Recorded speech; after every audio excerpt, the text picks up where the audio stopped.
Hey, what's up, guys? Welcome back to my channel. I'm Rasan427, and actually today I'm actually doing another retro pay-per-view review.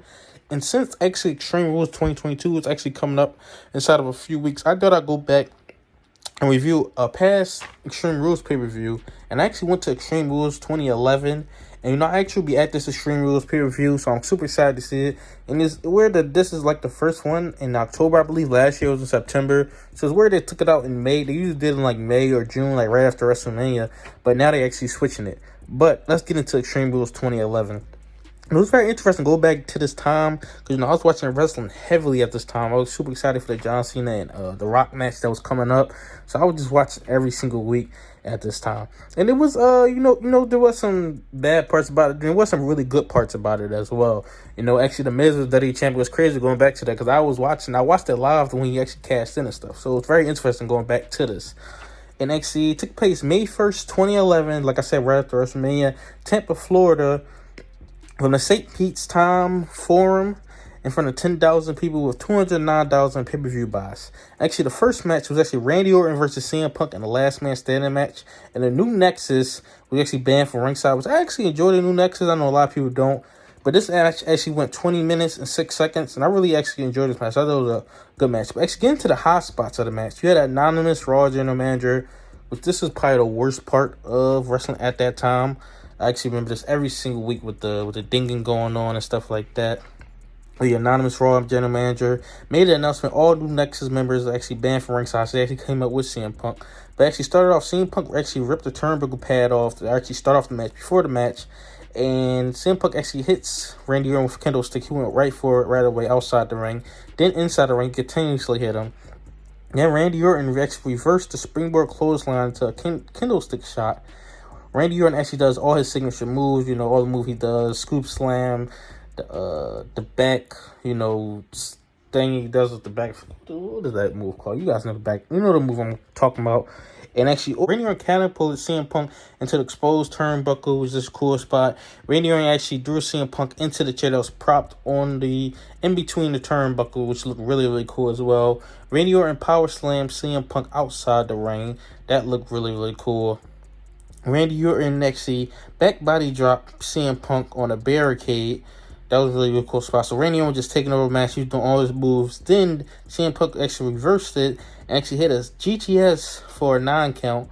And then hit a Russian leg sweep on the chair to Randy Orton. Randy Orton then hit the RKO out of nowhere for a 9 count as well. CM Punk actually wrapped the chair around Orton.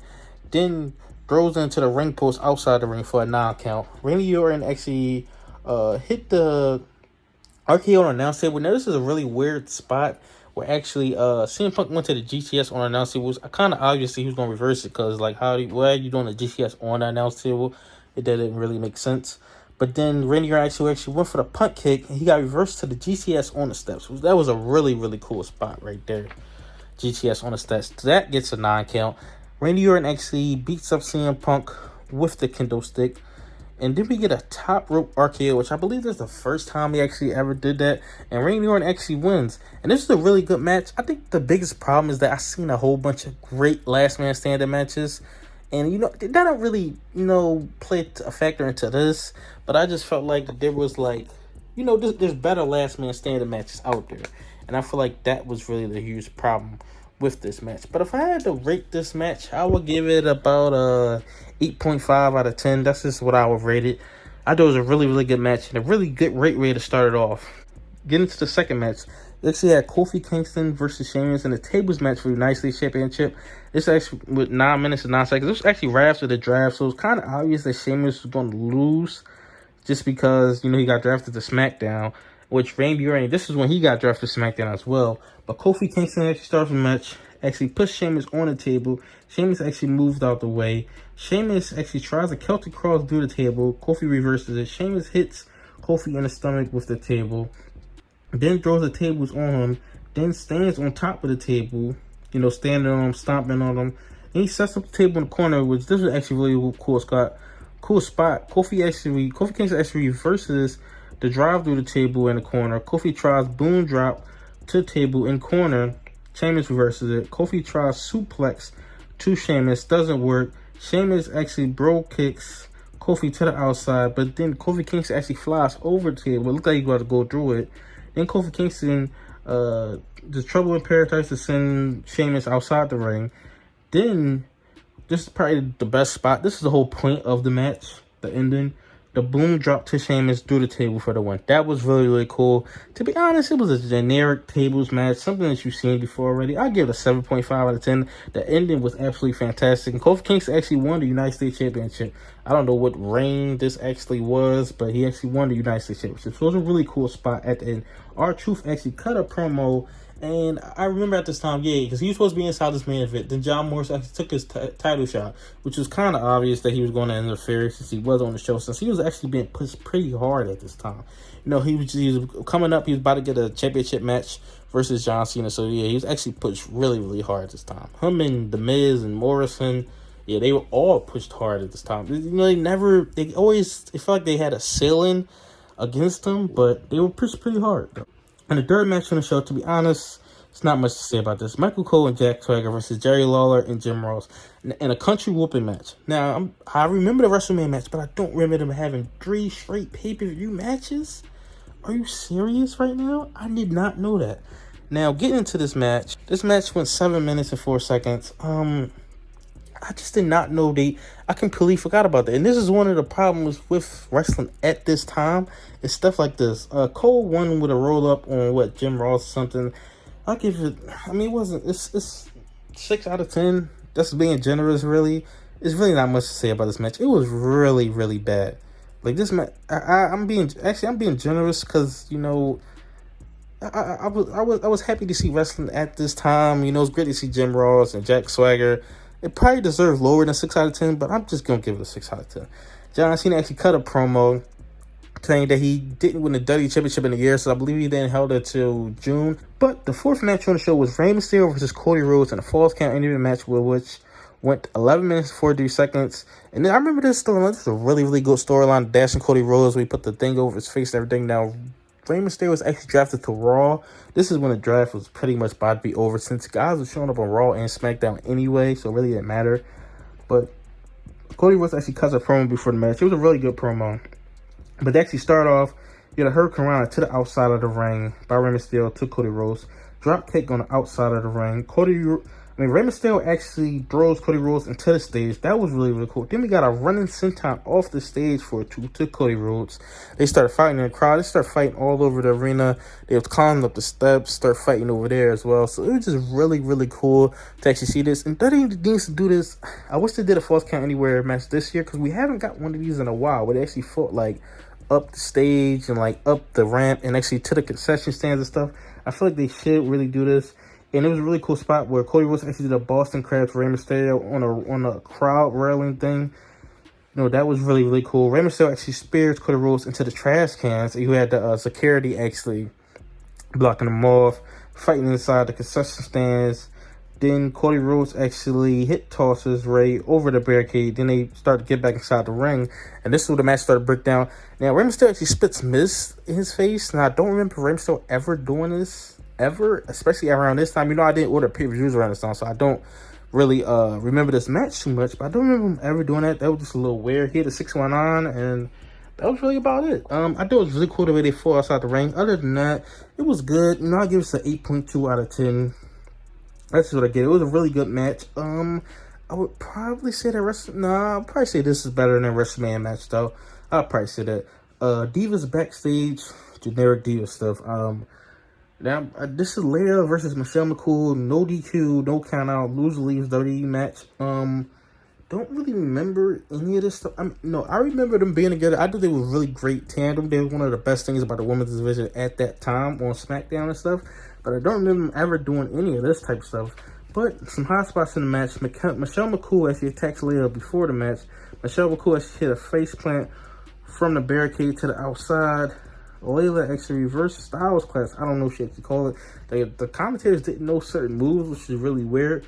To a neck breaker by Michelle McCool. Gets foot on the rope for 2. Michelle McCool actually hits the Styles Clash. Then tries to roll up. Layla versus the roll up for 3. And I give this a 7.2 out of 10. It wasn't bad. It was just really short. But I really wouldn't say it was bad at all. Now, what happened after the match really was it. Kharma actually debuts, which is Awesome Kong. She beats him at McCool. To be honest, I don't even remember Kharma in the WWE. I remember she was in WWE at 13, I want to say, but I really can't remember her run. I don't think she ever held a title or nothing. I'm not sure. I can't even tell you whether she held a title or not, because I'm not even sure at all. Christian versus Alberto Del Rio in a ladder match for the vacant World Heavyweight Championship. This match went 21 minutes and 5 seconds. The story coming into this match, Christian winning the Battle Royal, which I believe I watched live. Well, not live, SmackDown's tape. But I believe I watched it when the SC was on. But Christian, their start man, hit a back body drop, top rope reverse elbow. You know, you always do that signature move. Christian actually goes for the ladder. Del Rio attacks him. Christian actually hit a drop kick to the ladder while Del Rio is actually holding it.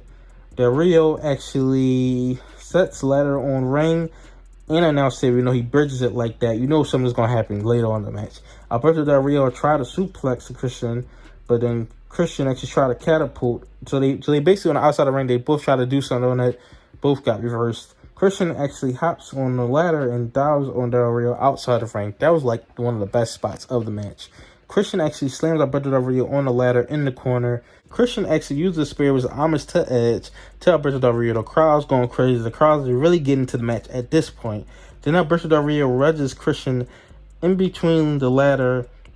Christian actually gets for free. So, you know, the basically spot that Jeff Hardy and Edge did at Extreme Rules 2009, we actually is hanging, but Christian actually gets out of it this time.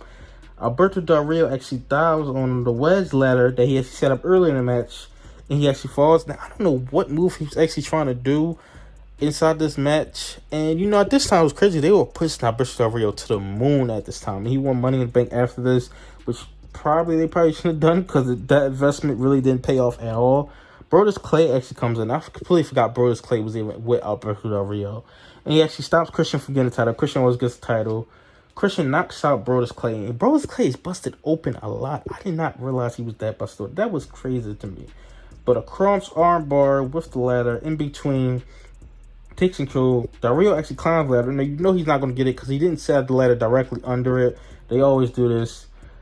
Edge distracts him. Christian actually throws Del Rio onto Brodus Clay, who was busted open. I don't know what he got hit with, but he was busted open. Christian climbs the ladder. Christian actually climbs the ladder. He actually gets the World Heavyweight Championship. This is a great, great moment. I absolutely love this moment right here. I mean, it's so it's fantastic. I mean, it's one of the... You know, I actually forgot how great of a championship. I was thinking about, like, because I want to do a video, like, my top 10 favorite championship wins, and this is definitely on there. Now, what they did after this, we're not going to get into that, because it's just a whole bunch of stupidity, what they actually did. But I'll get this I wouldn't say the moment was a 10 out of 10, but the match was a 9 out of 10. I can't get this any more than 9 out of 10, because the match, you know, it was a really, really great match, but I wouldn't say 10 out of 10 status. I'll leave that to, like, something high up. But it was so great seeing Christian win it. Him hugging Edge at the end. That was absolutely fantastic as well. Absolutely loved that. Then you had the Miz and Alex Riley backstage and stuff. Just they had a promo where Alex Riley said, if you lose, you get a rematch. The Miz gets mad, stuff like that. Then you got a complete filler match. I don't even know why this match even happened. You had the Big Show and Kane versus the Core, which is Wade Barrett and Ezekial Jackson. Now you had the storyline with Ezekial Jackson when he's turning on Wade Barrett, which was really cool because I thought Ezekial Jackson was going to turn out to something. He turned out to absolutely nothing at all. So this match went 4 minutes and 15 seconds for the WWE Tag Team Championship. Now you would think this 2006, the way they're pushing Big Show and Kane. But, I mean, if you want to talk about... I mean, basically, Ezekiel Jackson body slams Big Show, but then Barrett tags some stuff in. Ezekiel Jackson is mad. Big Show has a choke slam for the win for 3. So I give this match, 6.5 out of 10. It really was not good. Lumberjack fight at the end. Big Show and Kane stand tall. This match shouldn't even happen. This match and that Michael Cole match actually lowered the show. Like, if they wasn't on here, then this show would be even better. And that shows you that sometimes less is more. You know, or at least take off the Michael Cole match and it'll make the show even better. I feel like that really lowered the show because that World Heavyweight Championship match and this main event were absolutely great matches. And in the main event, you had John Cena versus John Morrison versus The Miz for the WWE Championship. Now, they did an interesting idea at not having John Cena win at WrestleMania, which I guess He won pretty much every year, so they didn't want to do that. But first you had Cena and Morrison, you know, the two faces go after the hill, beating him up. Then Cena and Morrison go at it and knock out the Miz. Then the Miz get the upper hand on both of them since they're fighting. He clothesline Morrison, throws both of them into the steel cage, which looked really, really cool. Cena actually hit a bulldog from the top rope on the Miz. That looked really, really cool. Cena hit the you can't see me on John Morrison. Then the Miz hit a skull crushing finale, which was really, really quick inside the match. It's only like 5 minutes into the match. Then John Morrison actually tries to escape. Miz actually stops him. Miz tries to escape. Morrison stops him. Morrison and Cena double suplex the Miz from the top of the cage to the mat, which this looked really, really nasty. I mean, the Miz actually landed on his neck. That looked really, really bad. But the Miz actually powerbombed John Morrison into the cage and hit a big boot. Then Cena with the SCF to the Miz. But the Miz tries to crawl out, which looked really, really great. Then it was a really stupid spot. So John Morrison actually gets out. I think when the Miz and Cena were doing that, and he hit the SCF, he was trying to get out. John Morrison climbs over. John Morrison is literally hanging off the cage. Like, literally hanging off the cage.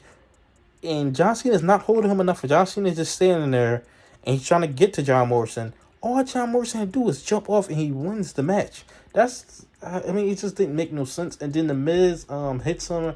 Then he hits his crotch area into the door of the steel cage. But it's just so stupid because all he had to do is drop down. That's all you had to do. So I just thought they made Morrison look really, really stupid. But let's move on from that.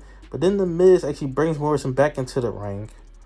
And Cena actually monkey flips Morrison for 2, which, I mean, he didn't really never do that at this time. Then the Star Champagne to both Cena and the Miz on top of the cage. Now, this one made a little more sense because, you know, it's the risk taker stuff. He wants the crowd to get into it. But for the other one, it's just jump. That's all you had to do. But then R-Truth comes out. You know this guy. But calls Morrison title, which comes over the cage and jumps out like he won the match. But R-Truth was great at this time. Morrison's actually out at this time. All he did was punch him and hit his finisher. Morrison is knocked out like he hit him with a steel chair or something. Morrison is done for the match. Then Miz tries to escape. Cena stops him. Top rope AA. I mean, I think you know what happens to this. But I thought this was a really great match. And I think it's really underrated. I gave it a 9.2 out of 10. I thought it was really great. I mean, of course, maybe some people like because the Super Cena stuff at the end. But I thought it was a really, really great match. A great way to end it off. I believe this is John Cena's 10th world title reign. I don't know what WWE Championship reign. I know it's his 10th world title reign for the WWE and World Heavyweight Championship overall. But I thought this was a really, really great match. I thought John Morrison was great. The Miz was great. I thought all 3 of these guys really did some great stuff, except for that one spot. And maybe just, top rope AA was the first time, which is interesting. We got a top rope RKO and a top rope AA. That's interesting. In the same night, I believe the first time, too. But overall, I get a show. I would really recommend the show. I say skip the McCool match. Skip that Big Show and Kane match. I also watch the women's matches quick, but skip those 2 matches. And I think this could have been a great show. This could have been a 9 without those 2 matches. I get this a 9, but overall I get this an 8.5 out of 10. I definitely recommend this show, especially the 2 main events. I thought they were really great, especially that Christian moment. You got to go back and watch that Christian moment. But the steel cage match triple threat, which is a very interesting concept, because I don't think they ever really did that. After this, interesting to see John Morrison in a WWE Championship match and R-Truth. But it's interesting to see all that. But yeah, I'll definitely recommend this. Hopefully Extreme Rules can be as extreme as this. This was pretty... the one night stand pay-per-views in Extreme Rules 2009, 2010 were probably the most extreme. But then after this, it was really just a downfall after this, because they started making less matches extreme, which I don't know why they stopped doing it this way. They should continue to do this, but I really enjoyed this, seeing John Cena win his 10th title reign. I'm a big John Cena fan. You guys already know he's my number 1 favorite wrestler of all time, but I definitely recommend this. I can't wait for Extreme Rules 2022, see what they bring with that. But tell me what you think about this pay-per-view in the comment section below. Tell me how excited you are for the new Extreme Rules 2022 pay-per-view, since this was 11 years ago. Like, comment, subscribe. Thanks for watching.